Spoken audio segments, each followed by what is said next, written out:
हर हर महादेव, सनातन धर्म की जय हो।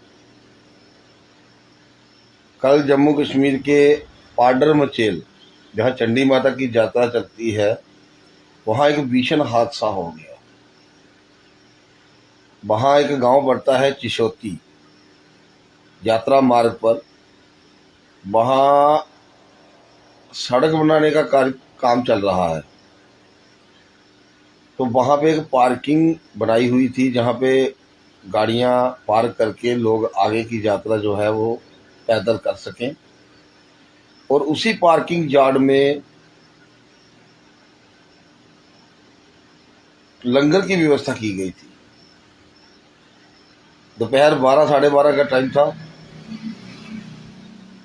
जो नीचे से चले लोग वो भी वहां पहुंच गए थे, जो ऊपर से वापसी में आ रहे थे वो भी वहां पहुंचे थे। तो खाने का समय था, तो उस लंगर में कम से कम उस समय 200-250 लोग जो यात्रु थे वो भोजन कर रहे थे। इतने में ऊपर से बादल फट गया और सारा मलबा सबको बहा के ले गया। वो लंगर, वो पार्किंग, गाड़ियां शत विशत हुई वहां। तो कभी वहां पे इस किस्म की घटना जो है, ये हमारे इधर कभी जम्मू कश्मीर में कभी देखने को नहीं मिली। ये पहली बार ही ऐसा तांडव हुआ है। अब इसमें गलती किसी की नहीं, प्राकृतिक आपदा है। ऐसी बहुत सारी आपदाएं कुछ दिन पहले उत्तराखंड में भी एक सुनने को मिली थी, पर जम्मू कश्मीर के लिए ये पहली बात है। अब तक 120 शव जो है वो बरामद कर लिए गए हैं। अभी पता नहीं कितने उसके अंदर हैं। बहुत सारे लोग लापता हो चुके हैं। बहुत सारे लोग इंजर्ड, जो ज्यादा घायल थे, उनको जम्मू तक पहुंचाया गया है। तो मैं तो इसको तो प्रकृति का प्रकोप ही मानूंगा। जब आप प्रकृति के साथ छेड़छाड़ करना शुरू कर देंगे तो यही कुछ होगा। वो इलाका जम्मू संभाग, जम्मू कश्मीर के जम्मू संभाग का दूर दराज इलाका पड़ता है, बहुत दूर पड़ता है। वो पहाड़ों से आगे बहुत दूर है वो। वहां तो इस यात्रा चलने से, यात्रा चलती थी पैदल, 30 किलोमीटर का रास्ता था। बहुत मजा आता था। मैं खुद जाता था वहां 2017-18 तक। मैं पहली बार 18 में जब एक बार वहां पे झगड़ा हो गया था तो मन भर गया हमारा, तो मैं नहीं गया। ये तो 17-18 तक मैं कोई 5-6 यात्राएं मैंने की हुई है। सारी व्यवस्थाएं होती हैं, बड़े अच्छे पहाड़। पर वहां पे रास्ता बनाने की खुजली किसको थी? रास्ता जरूरत ही नहीं है वहां रास्ते की। वहां क्या करना है रास्ता बना के? जब यात्रा है, जब पैदल यात्रा है, तो उसको वहां पे सड़क पहुंचाने के लिए किसने कह दिया और किसने डिमांड की? कोई नहीं डिमांड करता है। यात्रा यात्रा होती है जी, यात्रा पैदल ही होती है। अमरनाथ में भी इन्होंने रोड पर पहुंचा दिया वहां। तो इसका अंजाम जो है वो खुद ही भुगतना पड़ेगा। इस बार अमरनाथ के शिवलिंग 15 दिन से ऊपर नहीं रहे। 15 दिन में शिवलिंग जो थे पूरे पूरे घुल गए। क्यों घुल गए? क्योंकि प्रकृति नहीं चाहती कि उनके साथ कोई छेड़छाड़ करे। फिर भी हम मूर्ख छेड़छाड़ करने से बाज नहीं आते और उसका परिणाम भुगतना पड़ता है।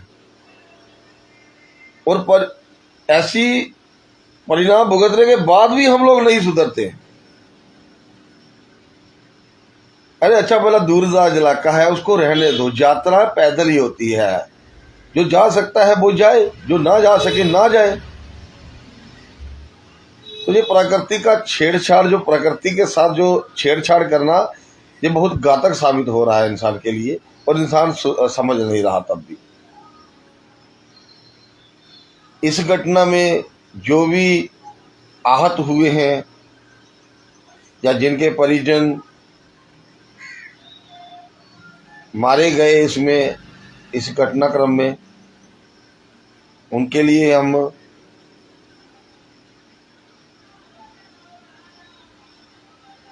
ये कर सकते हैं कि आगे से ऐसी घटना ना हो। ये जो विकास के नाम पर विनाश हो रहा है, इसको कृपया रोकें। अगर मेरी वीडियो कहीं किसी बुद्धिजीवी के पास पहुंच रही है तो ये विकास का तांडव जो है ये छोड़ दीजिए, हमें नहीं चाहिए विकास। अगर इस विकास का मतलब परिणाम हमें हमारे 120 भाई बहनों की मौत से चुकाना पड़ रहा है तो हमें ऐसा विकास नहीं चाहिए। हम जैसे थे वैसे ठीक हैं। माता रानी में आस्था है हम जम्मू वासियों की। जम्मू वासी, खास जम्मू मतलब जम्मू संभाग की, जैसे उधमपुर के सबसे ज़्यादा लंगर जो है वो उधमपुर से लगते हैं।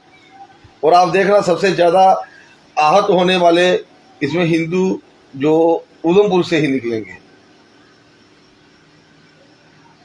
तो हम यही कर सकते हैं कि उनके लिए जो पुण्यात्माएं माता रानी के दर्शनों को, घर से खुशी खुशी माता रानी के दर्शनों के लिए निकले थे, तो शायद कभी अब लौट के ना आ पाए अपने घरों में।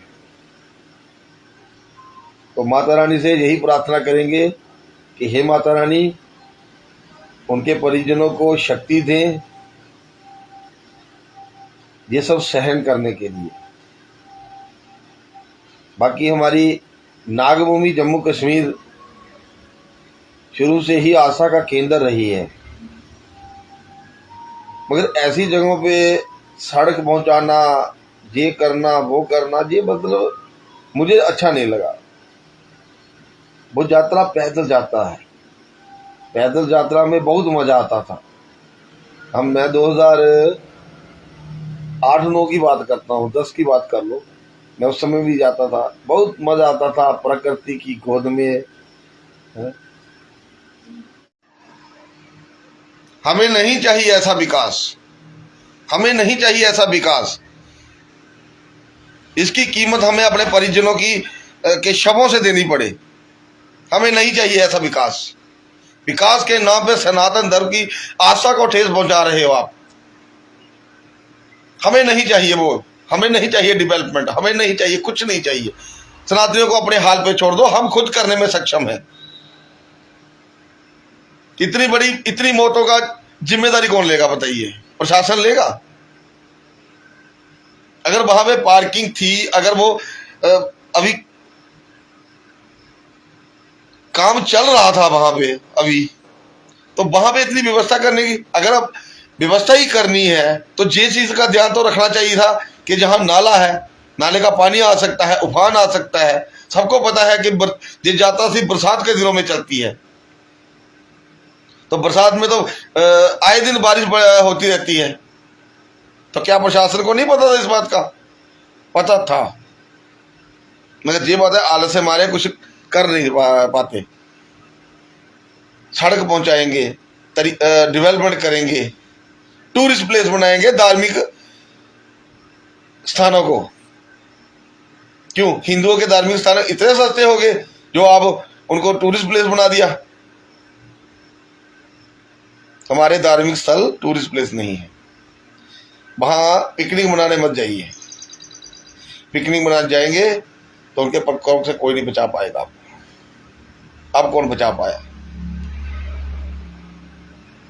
तो मैं तो यही कह पाऊंगा आखिर में कि प्रकृति को मत छेड़िए। कुदरत बहुत ताकतवर है। ये मत सोचिए कि इंसान सब कुछ कर रहा है, इंसान कुछ नहीं है। प्रकृति के आगे इंसान बिंदु मात्र कुछ भी नहीं है। प्रकृति से पंगा लेगा इंसान, भुगतना भी इंसान को ही पड़ेगा, कोई और नहीं भुगतने आएगा। एक का किया दूसरा भुगत रहा है। तो प्रकृति के साथ छेड़छाड़ नहीं होनी चाहिए। बाकी माता रानी के आगे यही प्रार्थना करेंगे कि हे माँ, जिनके अपने परिजन इस घटनाक्रम में मारे गए, उनको ये इतनी शक्ति दें कि इन सबको बर्दाश्त कर सके। इससे ज़्यादा मैं क्या कहूँगा। जय माँ चंडी। हर हर महादेव, हर हर महादेव।